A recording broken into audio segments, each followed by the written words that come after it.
Hello, my friends.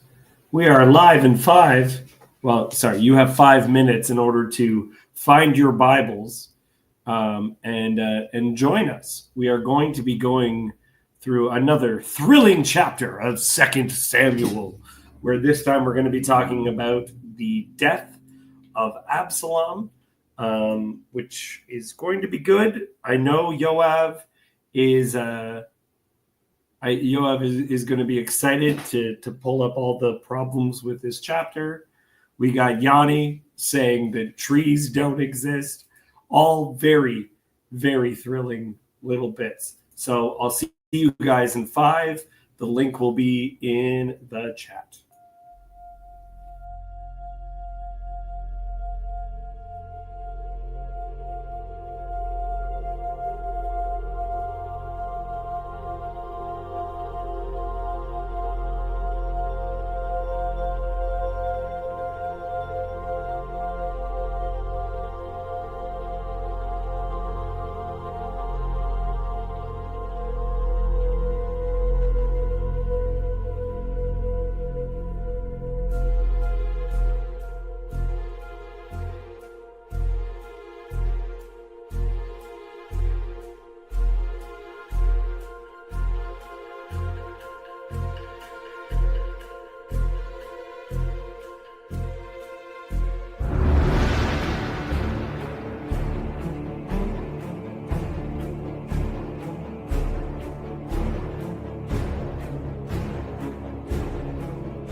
Hello, friends. Yoav, Matt, good to see you guys. Great to be here. Matt, you're becoming much more active in the corner. I feel like I haven't seen you at all until like 2 weeks ago, and then you are everywhere. I mean, when you break the fourth wall, you break the fourth wall. Yeah. Fully So broken. no, I think last Friday definitely just I'm in. I'm here. It's good. So It's good. yeah. Are you on Discord, by the way? Are you findable? I don't do much on Discord at this point, partly because I'm only on the Bridges of Meeting, and I've never really seen anything happening there, honestly. Okay. So, from what I understand, there's multiple Discords, and the party has moved deeper and deeper into the coven. Okay. Do me a favor, if you can, try to find me. I'd love to talk to you Okay. off here. So try to find me. Yeah, no, definitely. Yoav, how are you doing today? I'm fine. Good. You are excited and already upset about the passage that we are covering. That's what I like. That means you did your homework. I'm not upset. I'm challenged. Challenged. I mean, reading the chapter is not what I thought I would. I thought I knew the story. Doesn't read any like any story I ever read. Yeah, that's interesting. And we also have joining us today Michael Sartori, the man of 1,000 words. Good day, sir. Cassandra has let me know that she's unable to make it. So when Cassandra is unable to make it, she makes that means that she watches live and makes especially good comments. That's how she rolls. So that's good. But that means that I might actually have to read because two of y'all are working right now, and one of you doesn't like to read in English. What are you showing us, Yoav? What is this? I'm trying to make a composition. Doesn't show very well. Okay, good. It's called the brain tree. Yeah. Michael, did you want to share anything before we get into it? That is very interesting. This is a brain tree. I'm trying to find somewhere I can park so that I can participate better. Wonderful. That'd be great. Is that 3D printed? Jan God is saying that's 3D printed. Was it? Good stuff. Okay. Completely separate from this right here, there was a YouTuber called ContraPoints who made a video on conspiracy theory that really, really upset me. And I'd love to talk to someone about it, but not here. I don't know if you guys have ever seen a ContraPoints video, but it very much upset me. I've been meaning to watch it, but it's been a busy week for good content, unfortunately. So, yeah, I don't know. Maybe I'll watch it and find it on Discord, and we'll go through it. This is Jan God. This is so good. That is such a funny joke. That is such a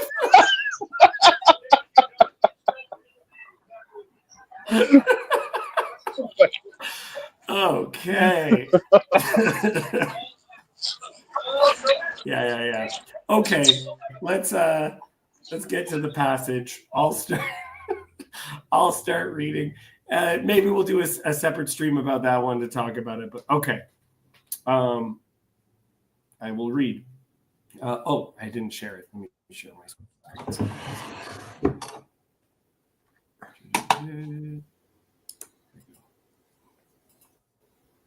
Sorry. There we are. Then David mustered the men who were with him and set over them commanders of thousands and commanders of hundreds. And David sent out the army, 1/3 under the command of Joab, 1/3 under the command of Abishai, the son of Zeruiah, Joab's brother, and 1/3 under the command of Ittai the Gittite. And the king said to the men, I myself will also go with you. sorry, immediately having to pause here. Yoav, why does he continue working with the sons of Zeruiah? Like a chapter ago, he was saying, "What do I have to do with you, you sons of Zeruiah?" And yet here he is having them in positions of authority. He keeps on saying that they're bad, they're not good guys, they're incredibly harsh, but he keeps on putting them in charge. What is going on? Best. He probably got an injunction from the Supreme Court not to fire them. Yeah. That's a good idea. And we got Chezi there. Get over here. Jason's dog had to poop, but he'll be with us soon.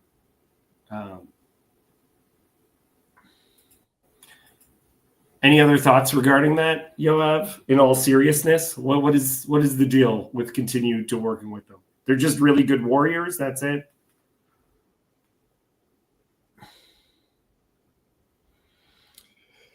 I don't think he would have an army without them. Yep. That's it. Okay. All right. We already need Yosef? Come on, guys. We're doing fine.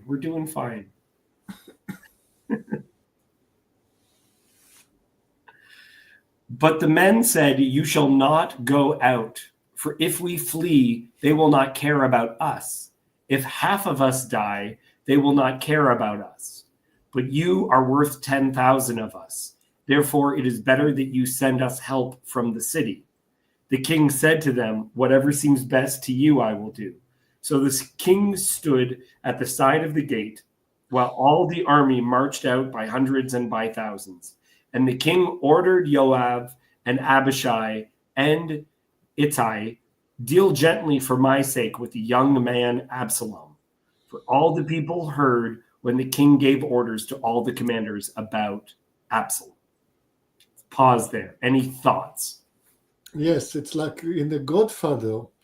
The Godfather was the one that was bringing the politicians and the newspapers. His army could not have gone without him. This is why the assassination attempt at The Godfather was so important. David was bringing the politics, the international alliances. I mean, he was staying in the city. He could bring extra help if needed. Right. Cassandra's saying the Godfather gets a lot of play in this corner. It's helpful for metaphors, especially in some biblical stories, for sure. I also am finding it interesting, David's involvement in the battle, because we saw in previous ones that there's the time when kings go out to battle and David wasn't involved. And it could be interpreted that his laziness, his lack of involvement is why he was bored enough to be shacking up with Bathsheba. This could also be like another step in sort of like a progression of David is getting old. Because I'm remembering, this is reminding me of like in like the epilogue, there's a bit where he does go out and he like faints and they're like, "We got to bring him back in. We can't afford to let the light of Israel go out." Yeah. So it could be like Bathsheba is him. I don't know, not quite like midlife crisising, but like not quite sure I can do it enough. And so unwilling to put himself out there and be publicly weak because kings can't really afford to be that. And here's them feeling like he's forced to go out. And then like, "We know you can't do this." To where in the end where he's like, "I still got it." And like, "No, you don't." Yeah. Yeah. It's very interesting. Yoav, you were going to say more. I know you were. Yeah, I already said it in the previous chapter. My theory of why David didn't go to that battle when he didn't go, it was all intentional. It was not boredom. I've said it before. No point to deal with it again. Okay. Thank you. I think that is good. This is very good.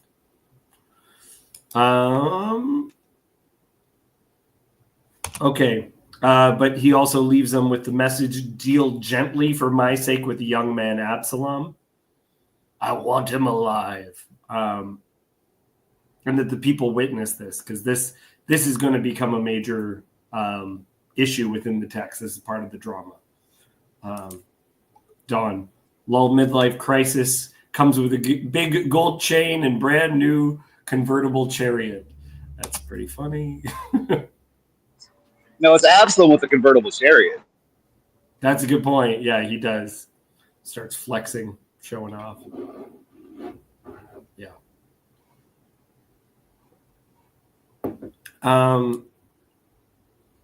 No, I'm not going to talk about that. I'll get there when we get there.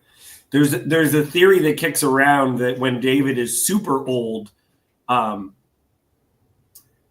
there's a story at the beginning of Kings where David is old and can't keep warm, and they get like a young woman for him to snuggle up with to keep him warm. And there's some people that think that it is this sort of thing to show that the king still got it. They found a young, beautiful woman to sleep with him. I don't buy that. We'll get there when we actually get there. I don't know. Absalom and the concubines last time, there's a certain performative virility in the kingship, at least in the wider culture. That's right. And people think it, but the text goes out of its way to let us know, to be clear, they never slept together. So this theory exists, but the text itself wants you to know, no. That never happened. But Yoav is totally on the side of, no, this was a military decision. It had nothing to do with a cold king. He didn't need a heated blanket. That's not it. About the heated blanket, I keep posting popular pop Hebrew songs that relate to the story that we're reading. There is a famous Hebrew song about that story of that blanket. It's a love song from David to Avishag. Yeah. I will post it when we get there. Wonderful. My father-in-law has a heated blanket that he calls Abishai. See, I think that might be a good name for like a dog that sleeps in the bed. Yeah. One line in that song is, I simply cannot anymore. Oh, wow. Okay. Yeah. And we're not going to get into that. We'll get into that another time. I'm going back to the text. So the army went out into the field against Israel, and the battle was fought in the forest of Ephraim. And the men of Israel were defeated there by the servants of David. And the loss there was great on that day, 20,000 men. The battle spread over the face of all the country, and the forest devoured more people that day than the sword. Now, please explain this last sentence to me. How would the forest devour more people than the sword? Ants rose up. Battle of the Ents, yeah.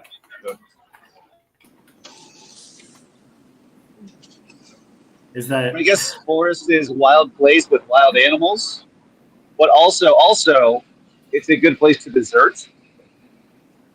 If you don't actually want to fight once it comes down to the battle and actually be the one who draws swords against David, that could be a good place to run away. Yeah? Yeah, but they were definitely talking about a plague, and a lot of people dying. They are very clear that it's not just people running away. And there are some bears in the forest, but not enough to be any danger against strong-armed men. Well, it is. I just wonder about you've talked before about inexperienced men. There's a vision that people have about, like, this happens. This happens in the movie Gladiator, where there's scenes of the cavalry going through the woods, and it's whoever made this didn't understand how you actually used your horses, right? And if these are, as you have said, Yoav, inexperienced men, they have a vision of escaping quickly into the forest, because we know he's got a couple of people on foot, on horseback or on muleback, that this could be a reference to them being inexperienced. They just rush into the forest, not knowing that'll totally kill you. It'll kill you right away. Why will going to the forest kill you? Because if you run, because you hit branches.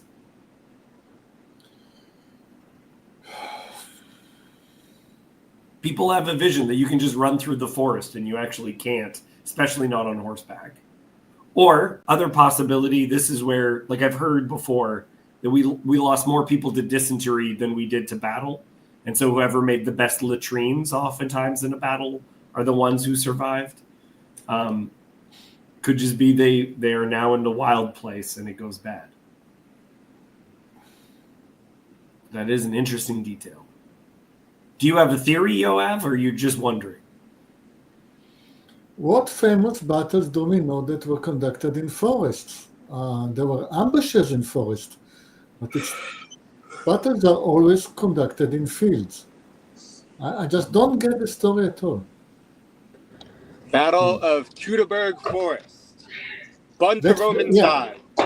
Yeah, that was an ambush. Yeah, but like it's a battle too.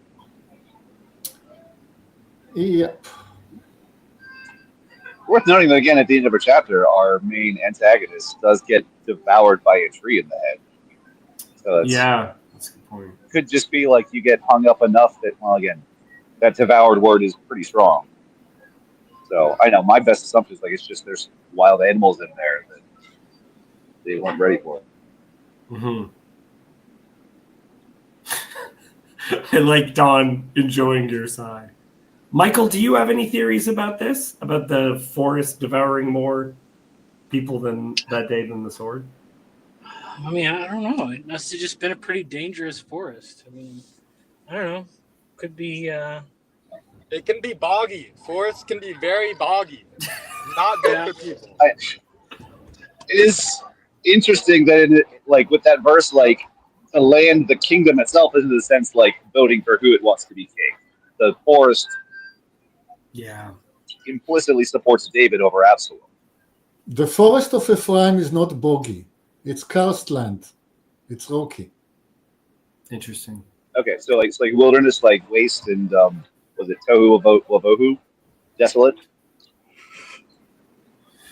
Yeah. Okay. This is so. Let's try to follow this line and see if this makes sense. There's a couple of sections of scripture where God's intervention is shown in something like in the book of Judges when Gideon makes the noise and breaks the jars and puts the torches back and forth, but the people turn on each other.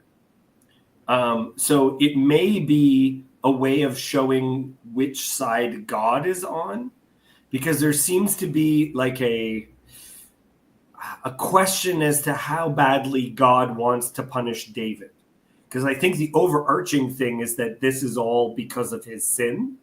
And so this is these events are not accidental.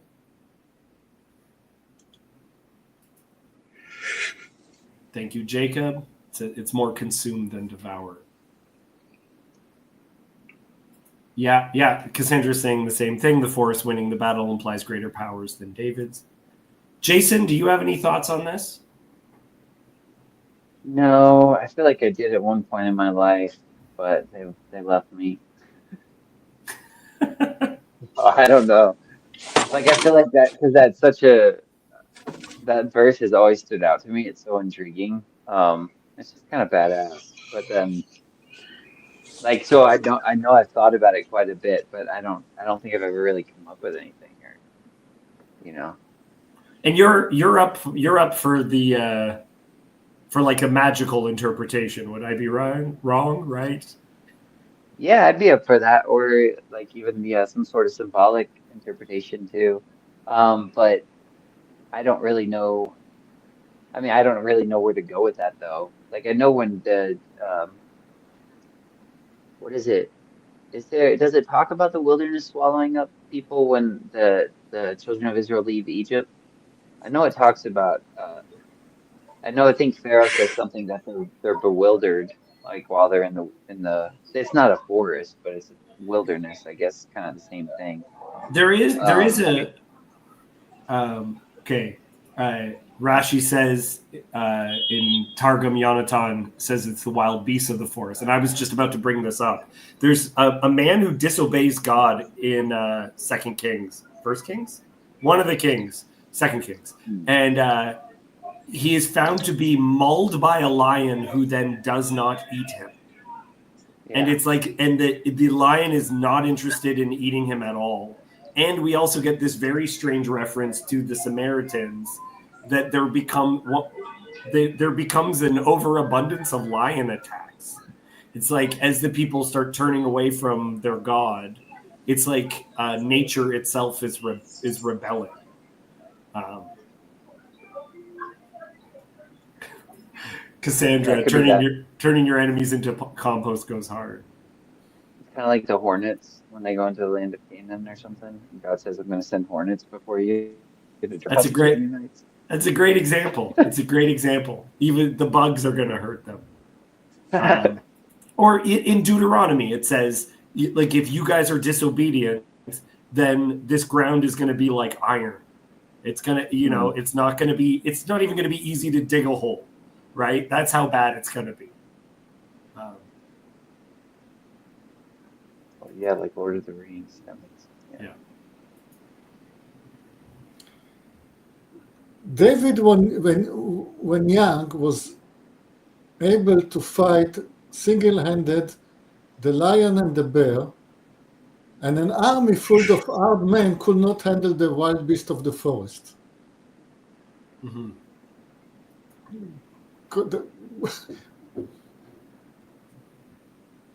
Yeah. Would you, Yoav, however it's understood, would you agree that it's hinting at which side God is on in this? Well, that's clear from the outcome. There's no question about it. Yeah. Okay. Absalom should not have gone out hunting for his father. That's Yeah. I think it's quite clear where God is leaning in this issue. Yeah. There's a boy who wants to kill his father and a father that doesn't want to kill his boy. It's quite clear. Yeah. But it is very interesting because now it's clear. But last 2 weeks when we were talking, the text is ambiguous as to who's in the right. Because it might be, and I really want to take some of the issues that Yanni was bringing up seriously, the young guy was bringing up seriously, that the text has some kind of sympathy for Absalom. There's a lot of wickedness that has to be dealt with. And you can say, like, there's God says Israel has become disobedient. I'm sending the Babylonians, but the Babylonians are going to go too far, and then I have to punish them, right? Like it's, I had siblings, and I had a brother, and my brother would punish me on my parents' behalf, but then my brother would go too far, right? And so my brother would have to be punished, and then I would be off the hook because I already got consequences for whatever it is I did. I mean, that's part of the problem of kingship. If you don't deal with issues of justice, you're leaving yourself open for more scurrilous characters to use that as an opportunity to seize power. Yeah. See, this is the issue with protesters. The protesters have a point, but they often go too far. Okay, let's continue on. Michael, are you parked? Or are you still trying to find a spot? No, I'm good. I can read a bit, I guess. Okay, If you want. read, please. Okay. And Absalom happened to meet the servants of David. Absalom was riding on his mule, and the mule went under the thick branches of a great oak, and his head caught fast in the oak, and he was suspended between heaven and earth, while the mule that was under him went on. And a certain man saw it and told Joab, "Behold, I saw Absalom hanging in an oak." And Joab said to the man who told him, "What, you saw him? Why then did you not strike him there to the ground? I would have been glad to give you 10 pieces of silver and a belt." But the man said to Joab, "Even if I felt in my hand the weight of 1,000 pieces of silver, I would not reach out my hand against the king's son. Sorry. For Yeah. in our hearing, the king commanded you and Abishai and Ittai, for my sake, protect the young man Absalom." Okay. Let's pause there for a second. Dude, it's the branches.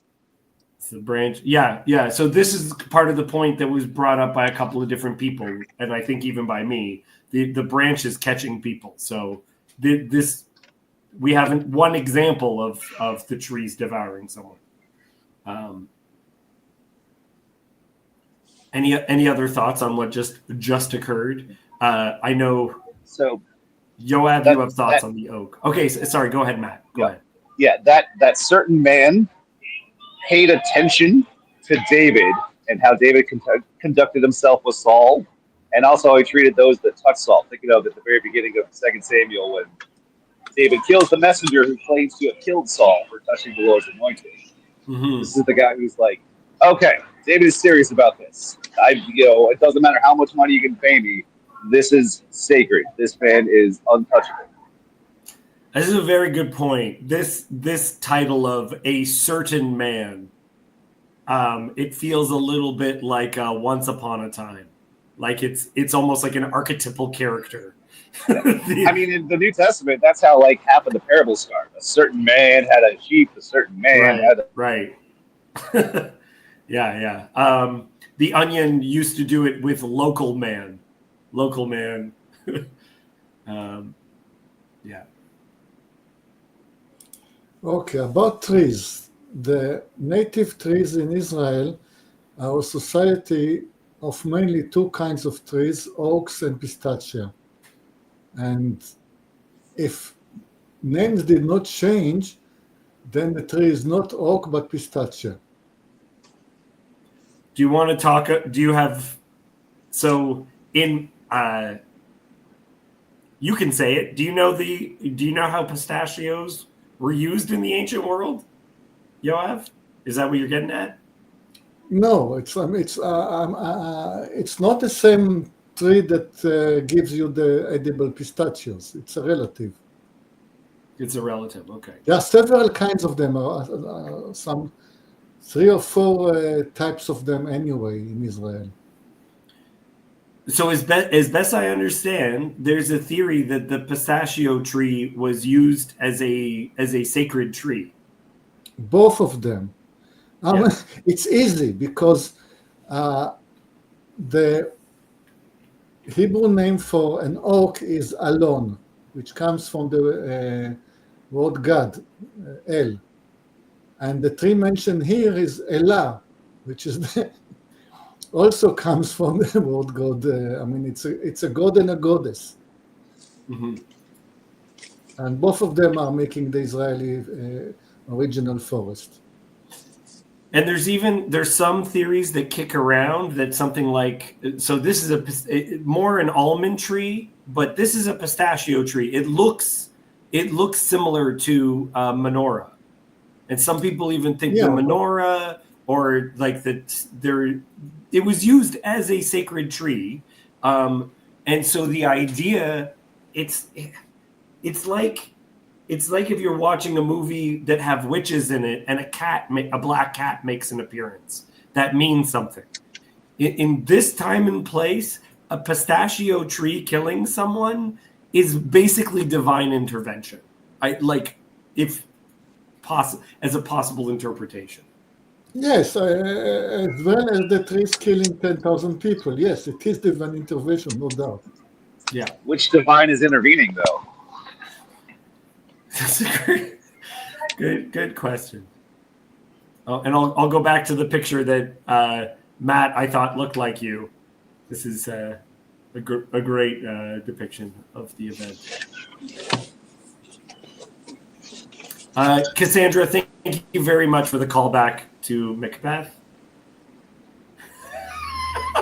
But Jacob is saying to you, monotheism is a thing.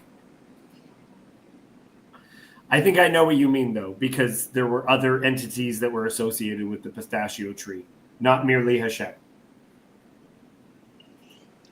It all seems like really, I mean, well, everything in the Bible always seems that way to me, but it all seems very specific. I know you guys mentioned this a little bit last week that he rides on a mule, but it's just like that, it doesn't have to say that. Like it just seems like the story is kind of it feels like it almost goes out of its way to say that. Like in Absalom rode on a mule. Yeah. Like, because you could just leave it on he rides on whatever. It doesn't say every time that someone rides on a camel or this or that, Right. Yeah. But Yeah, the mule's interesting because it's like half horse and half donkey. And those are like the two things, it's like the good kings are supposed to ride on donkeys, and then, riding on the horse is like going to war. They're also sterile, so it's like, Absalom's reign as king, he was impotent. He didn't leave a legacy. So, I mean, I don't know. There's probably a bunch of stuff there. Yeah. And Is it a workaround to the Deuteronomy don't gather too many horses rule? Yeah, if it's mules, then not a problem anymore.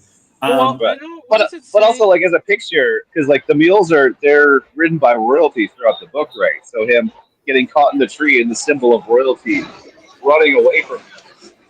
Yeah. So I wonder, because isn't there laws? Well, I know there's laws about not crossing certain animals. Was a mule okay or not, or was that strictly forbidden? I thought mules were allowed, but I might be wrong about that. I don't know. Well, I know, like, because I think there's like people want to like pretend it doesn't exist, but I don't know. There's at least some evidence that like it's happened somewhat recently. But there used to be this thing called like a Jew mart that was a cross between like a cow and a donkey, or a cow and a horse. And that can't be. They're two different of animals. Yoav is very upset. Well, go look it up. I mean, they may be two genetically distinct now, but genetic, drift over time. It's species become less compatible over time. So back then, no. When the last time the cows and horses interbred, the dinosaurs were roaming the earth. Yeah, that was only like 6,000 years ago. Fine. I mean, if that's your counting, I will not argue. I don't know. I like to keep my options open. So, but anyway, I'm just saying the last time they interbred, the dinosaurs were roaming the earth. I'm not telling you when it was. Well, okay, but when did the dinosaurs roam the earth? There is something just to the point of like, why would you have a law against a thing that doesn't do anything? So, that's kind of curious. That's an interesting idea. I think the law said that you cannot put them to the plow. You cannot put a horse and a cow together in a plow. But that's what I'm not an expert on the matter. Yeah. But so what is interesting, though, which I think might be related, is that Absalom's mother is royalty of one of these tribal, one of these warring factions, this tribal minority people group. She was already princess of that group. So Absalom himself could be seen as a kind of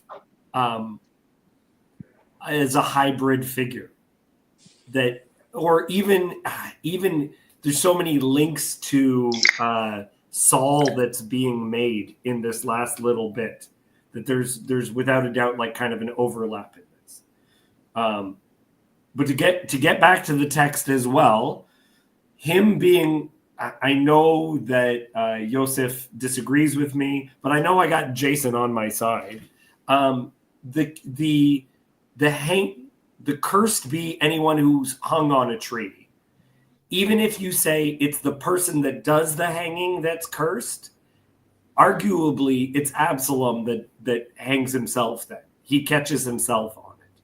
But bare minimum, it seems to be like, no, I'm not going to say bare minimum, because my understanding is that the displaying of a king or a usurper's body was to show that God had fully conquered that king, and so they put the bodies on display, and so that was showcasing that they were cursed by God. And so it seems like Absalom getting caught there seems like a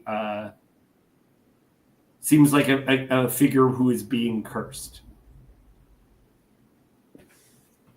Yeah, I would agree. I know it's like, I know I've talked to Yosef about this before too, and that it's the person who hangs him who is cursed, but which may be like just maybe a more Jewish perspective. I don't know, but because I just think the same thing. Like if I was walking up to some kingdom I didn't know, and you see people on like stakes outside and the birds picking at their flesh, you wouldn't like my first thought wouldn't be, oh, the king is cursed. I'd be like, what did these people do to like deserve this? I Yeah. think they're cursed. Yeah. Right. But yeah, I do think that's an interesting connection. I don't know. Um there's a lot of questions I have just around this character. We haven't quite got to the part yet, but just the character of Absalom, and actually that would eventually this whole passage in the whole character of Absalom is something I still really struggle with in terms of like universalism, or what to think about all those thoughts. In the son of perdition, because then when you get into the New Testament, there's this character mentioned, the son of perdition. No one is lost except the son of perdition. And I'm like, I wonder if this is if Absalom is kind of that type. Weirdly enough, there is callbacks in the New Testament to Absalom's counselor Ahithophel in Judas' death. Like when they talk about Judas hanging himself, I think it's a textual echo back to Ahithophel. Yeah. It's two men are hanging on a tree bearing a curse, and there's questions as to what that means.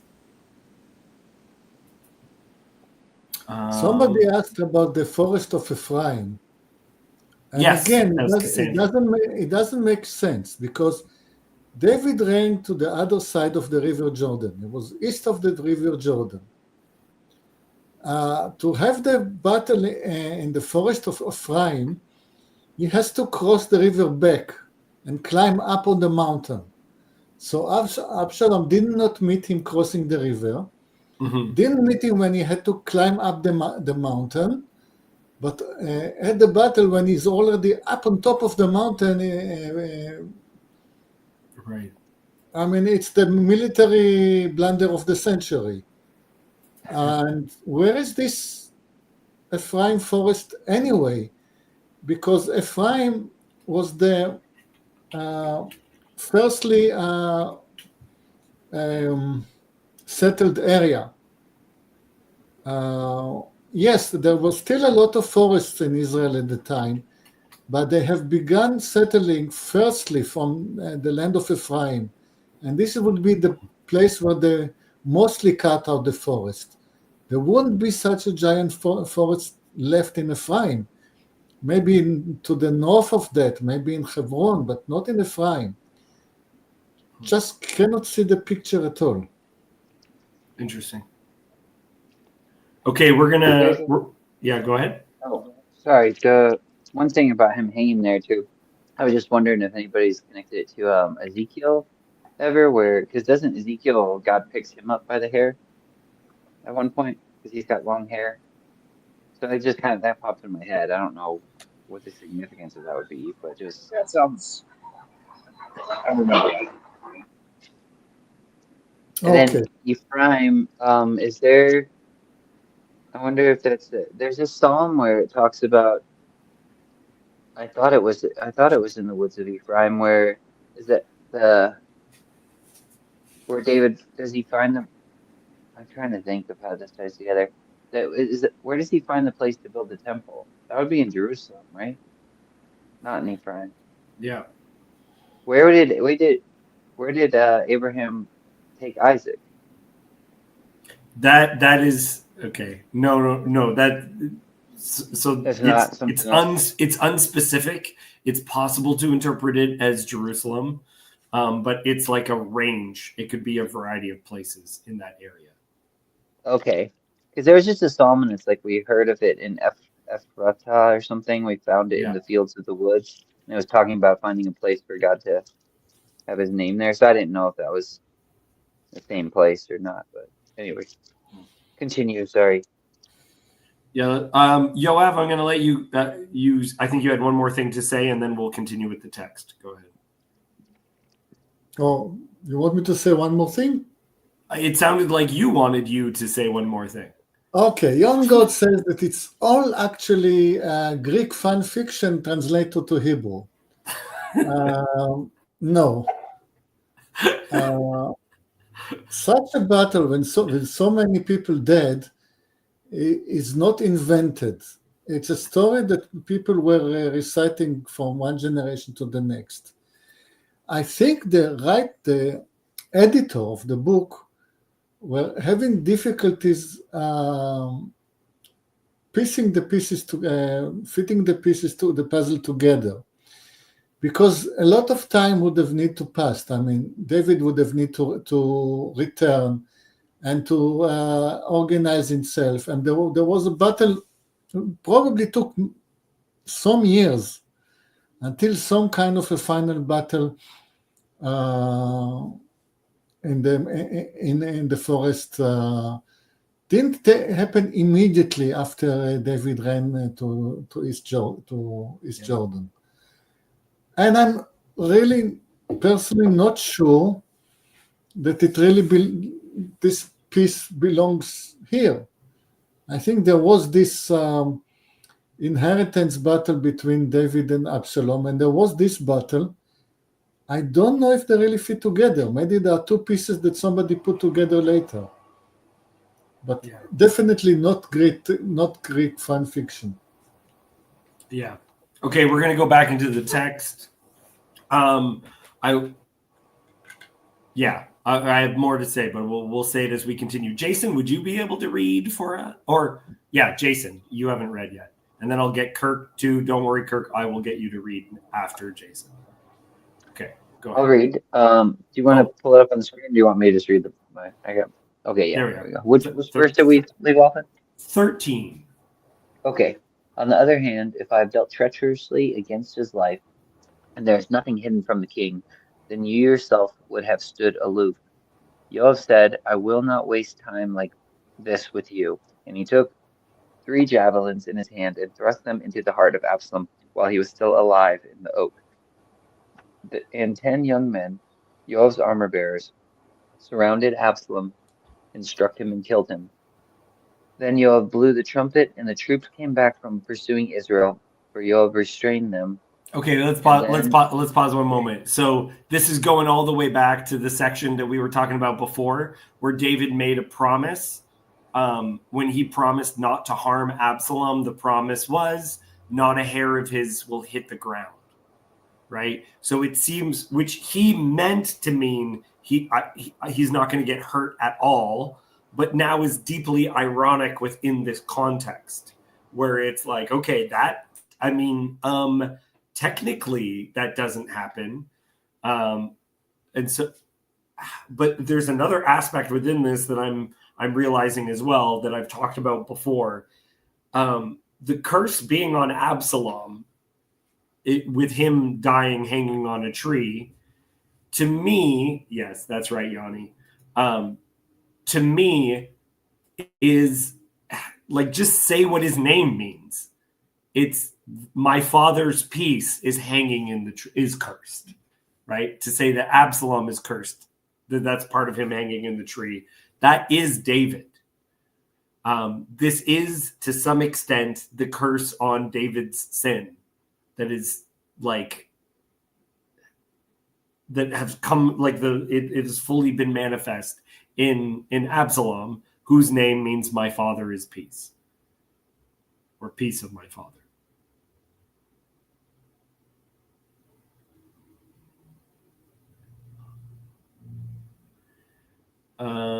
Okay, finish the section, Jason, and then we'll continue on. All right. And they took Absalom and threw him into a great pit in the forest and raised over him a great heap of stones. And all Israel fled, everyone to his own home. Now Absalom in his lifetime had taken and set up for himself the pillar that is in the king's valley, for he said, I have no son to keep my name in remembrance. He called the pillar after his own name, and it is called Absalom's monument to this day. Yoav, you had a problem with this. Someone else was saying that he did have descendants. So what's the deal with the no descendants? Talk to me about it. Where does it say that he had descendants? Someone said it in the chat. I don't know if Yes, he actually I know, but I think he had a daughter in the previous one, right? Because he had a daughter that he named Tamar for his sister. yes, he had a daughter too, But this but says no he has no son. son. Yeah. Uh,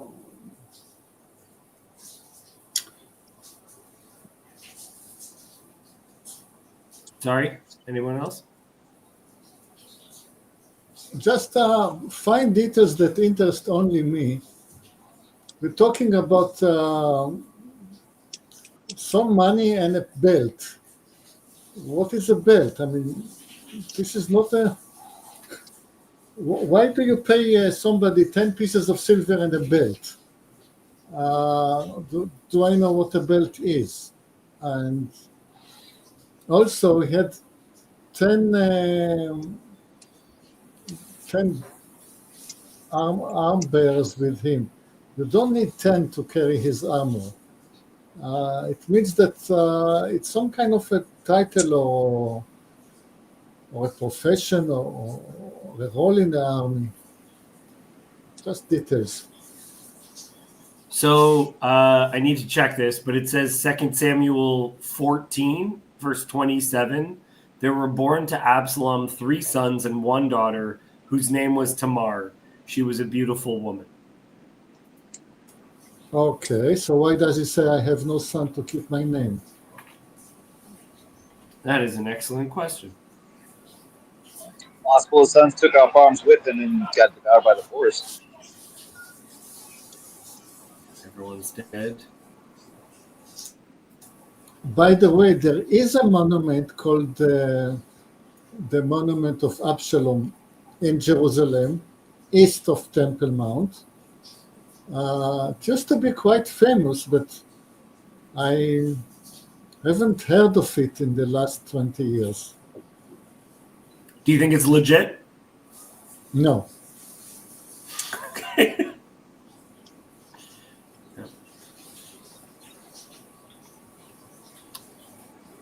Yeah, they were born to Absalom 3 sons and 1 daughter. Well, I gotta take off, guys. I got a therapy session. New spot, I'm not perfect. No problem. And probably about a few minutes out, but I gotta run. Sorry, It I'm was also good seeing you, just kinda- Jason. Thanks. Yeah, very good thanks, seeing you. Kirk.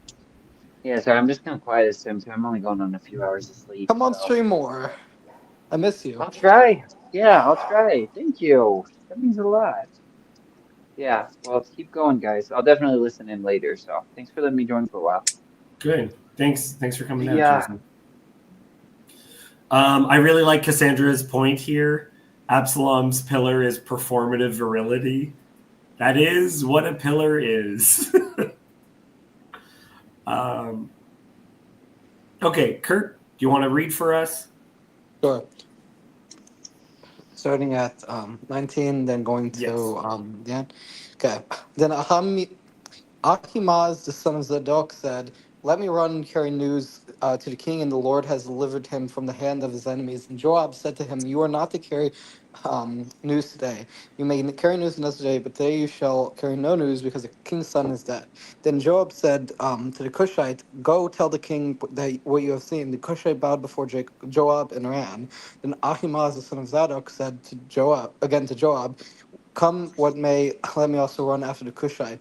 And Joab said, why will you run, my son, seeing that you will have no reward for news? Come what may, he said, I will run. So he said to him, run. Then Ahimaaz ran by the way of the plain and outran the Cushite. What I find this so confusing. This is one of those things that I read it over a bunch of times, and I'm like, okay, cool.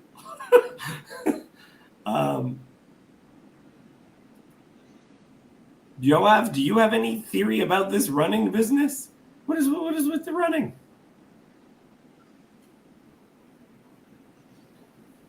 Anybody theory about the running?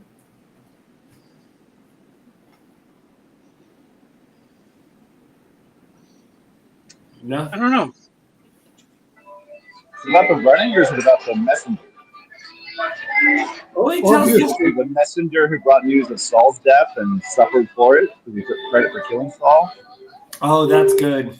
Yeah, that's good. Yeah, there Okay. is. Yeah. okay. What is a Cushite? The land of Cush is the land south of Egypt, which we'll now call the Sudan, and then Ethiopia. If you accept that a Cushite is a person that is coming from Ethiopia, then you just have to look who was winning the marathons in the last 50 years. You find most of them are coming from either Kenya, Ethiopia, or thereabout. So if you want to hire a runner, this is where you go shopping for them. That's good. That's so good. Of course. I like that. Okay. Well, because I don't have any theory, except I do think that other people are quite correct. There's, you want to be the one to tell the king that his son is dead? Yeah. Yeah. So it's fantasy to say you could outrunning a Kenyan, right?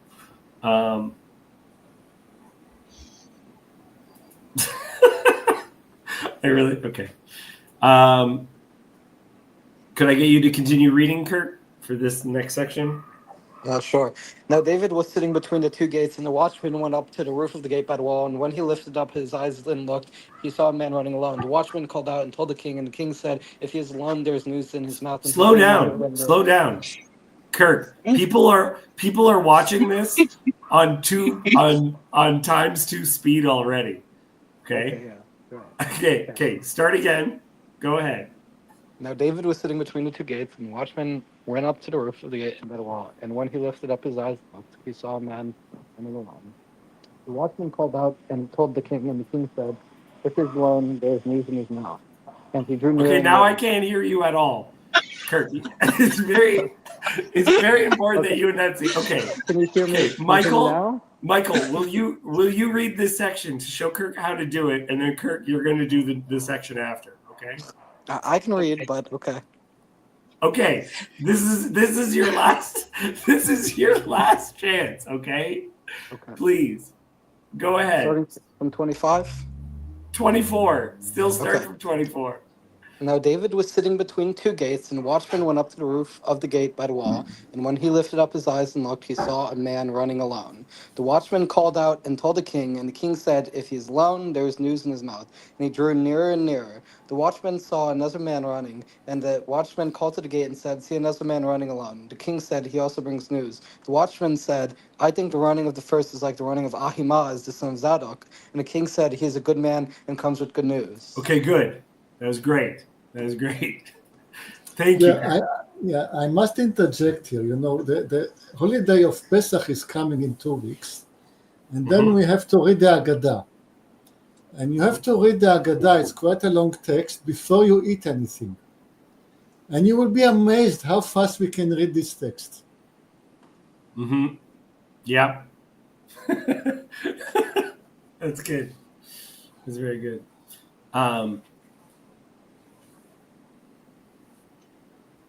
Why?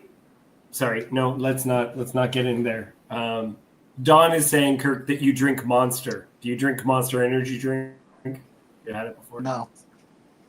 I couldn't look. You're naming people and everything. I couldn't read that fast saying these names. I would have stumbled. This seems to me a callback to the beginning. To the beginning of Samuel, where the sons die in battle and Eli receives the news. We have repeatedly parents stumbling in these books because of the sins of their children. It's like they're unwilling to act, or like something about the fathers are exposed in their children. And that happens with Eli. That happens with Samuel himself. That happens with Saul.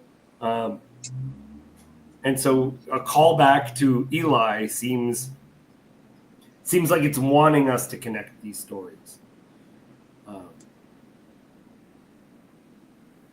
Okay, Michael, will you read for us now? Then Ahimaaz cried out to the king, "All is well." And he bowed before the king with his face to the earth and said, "Blessed be the Lord your God, who has delivered up the men who raised their hand against my lord the king." And the king said, "Is it well with the young man Absalom?" And Ahimaaz answered, "When Joab sent the king's servant, your servant, I saw a great commotion, but I do not know what it was." And the king said, "Turn aside and stand here." So he turned aside and stood still. Okay, so the first guy, I like how Adam is breaking this down. Is there propaganda thing happening? Like, let's let the king down softly. I need to get ahead of the news. Yeah, I kind of like that they soften it. So finish this off, Michael. Finish this off in a very dramatic ending to this chapter. And behold, the Cushite came, and the Cushite said, "Good news for my lord the king, for the Lord has delivered you this day from the hand of all who rose up against you." The king said to the Cushite, "Is it well with the young man Absalom?" And the Cushite answered, "May the enemies of my lord the king and all who rise up against you for evil be like that young man." And the king was deeply moved and went up to the chamber over the gate and wept. And as he went, he said, "O my son Absalom, my son, Absalom, would I had died instead of you, O Absalom, my son, my son." Okay, I've said it many times before. I'll say it many times again. In Hebrew, there are no punctuation marks. You show an exclamation mark by saying something more than once. For Christians, the most famous, like Jesus would say, "Amen, amen, I say to you," or "Truly, truly, I say to you." That's you put the exclamation mark. You get yelled at. You're going to hear your name more than once. "Saul, Saul, why are you persecuting me?" Or it could be something that you say because you are in pain. Ilahi, Ilahi, right? My God, why have you forsaken me? Oh, my son Absalom, my son Absalom, would I have died instead of you, oh Absalom, my son, my son. Okay, apropos sons, I'm a bit slow, but I'm getting back to the questions of Absalom's son, the missing or not missing son. What Absalom said, that I do not have a son that will mark my death properly. And the way and marking his death properly would be to erect a large monument or a large pillar, which is not the Hebrew tradition. This is not what we do In the Hebrew transition, a son does not erect a monument or a pillar to his father, never. What he's saying is that I don't have a son that is educated in the ways of the other culture I come from. There will not be, my death will not be marked in the ways of my other culture. And this is what he was missing. So he had to do it himself. Because he was the last one around to remember his culture, his old culture. Which reminds me of that we can find dolmens in the Golan Heights next to the land of Geshur. That's interesting. I wonder about that too, because we've also found like stone pillars or monuments that were used in pagan worship in that area, where it's on the cover of that book, The Bodies of God. What kind of what are we supposed to get out of this? Because it's definitely a callback to Saul, where David is legitimately grieving, but Saul is legitimately in the wrong.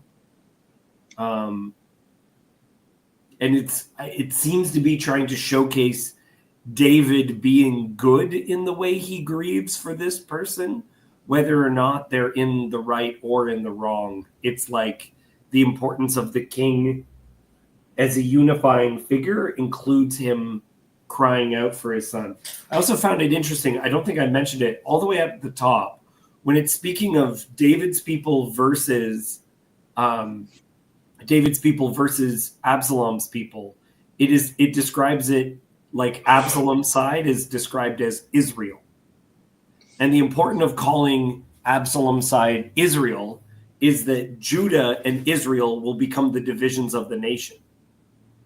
And so it's already foreshadowing the breaking apart of the larger nation into these other groups, which was also occurring with David versus Benjamin. That's also David, like Judea versus Israel.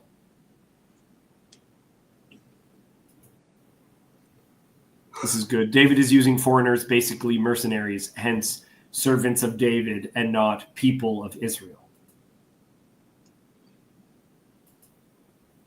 Yeah.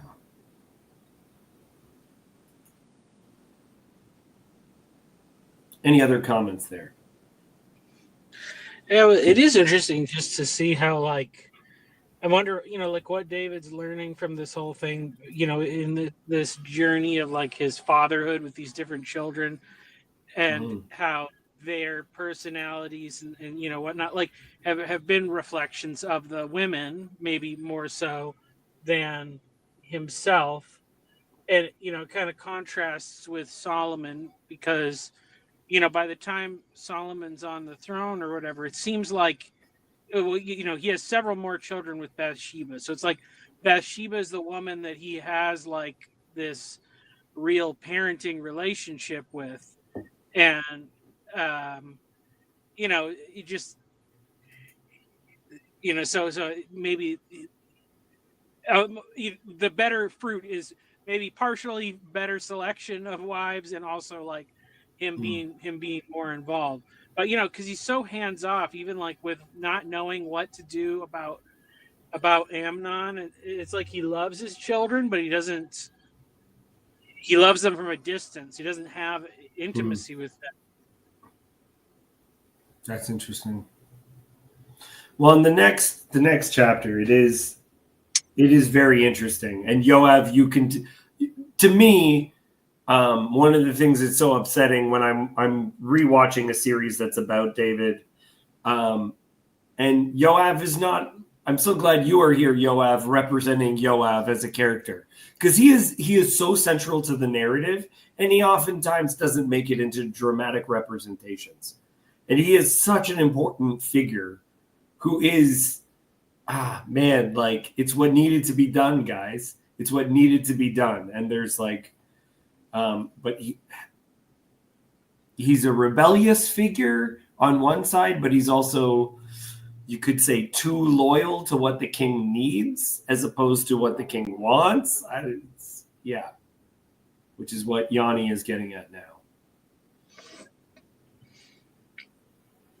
He said he couldn't even get through the first episode of the House of David. I received a bunch of messages from Joseph saying House of David really bothered him. I have not seen that show yet. I don't know if I even want to.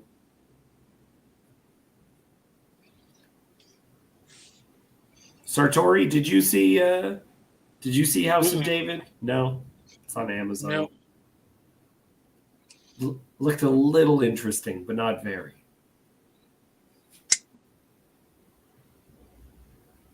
Okay. I think we should call it there. If anyone has any other thoughts, please feel free to share. We're good. No. Okay, cool. Kirk, you haven't said any of your opinions. Do you have? I got in a little bit late, so I just want to let the other people speak and be polite. But I appreciate. oh, I mean, a little bit off topic, but did you have a good Purim? Yoav, did you have a good Purim?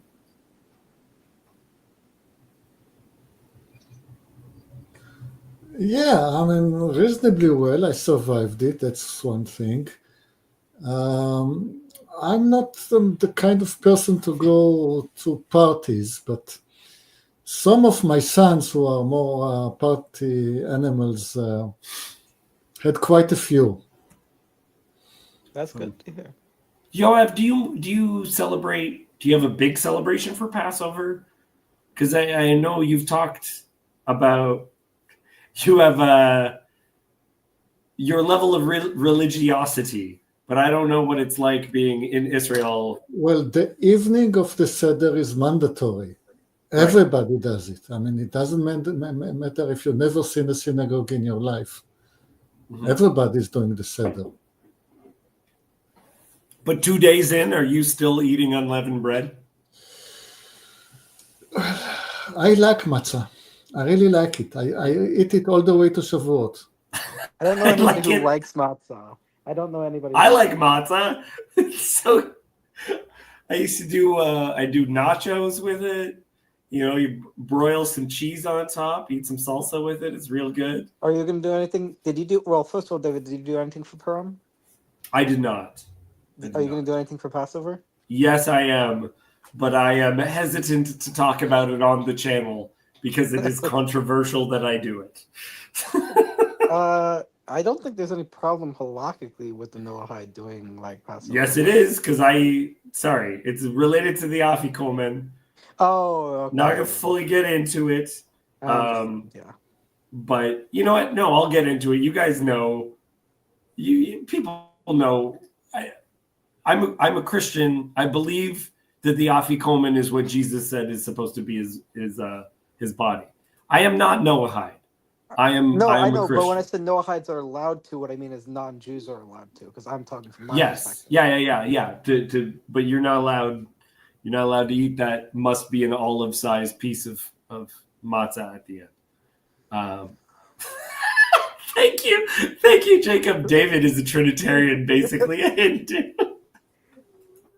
I think Jacob had too much to drink for Purim and is not recovered yet. Still recovering. My wife and I love Passover. It is very important to me. I prefer Yom Kippur and Rosh Hashanah, personally. Michael, you will be missed. Michael's phone was overheating. This is what you get when you call him from Texas. Okay. I think we are going to call it there. I also, my wife and I, for 2 years in a row, I made a dessert for Passover that was like, I called it tiramisu.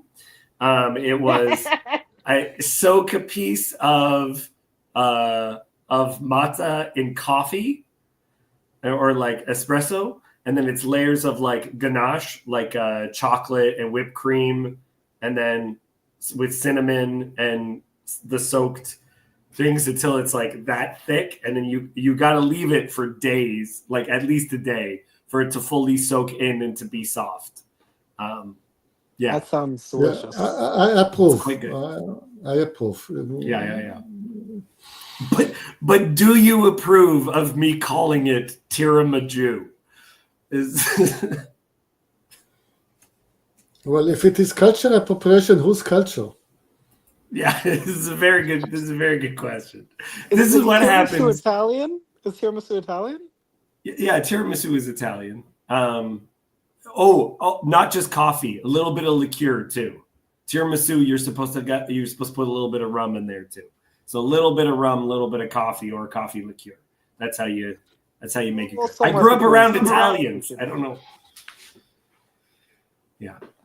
Okay. Let's just call it there. Thank you. That sounds delicious though. Yeah. It's like a giant cracker, Don. Yeah.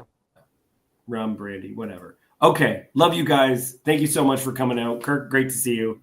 Yoav, always great to see you. See you guys next week. Thank you everyone for coming out. Thank you, everyone. Goodbye.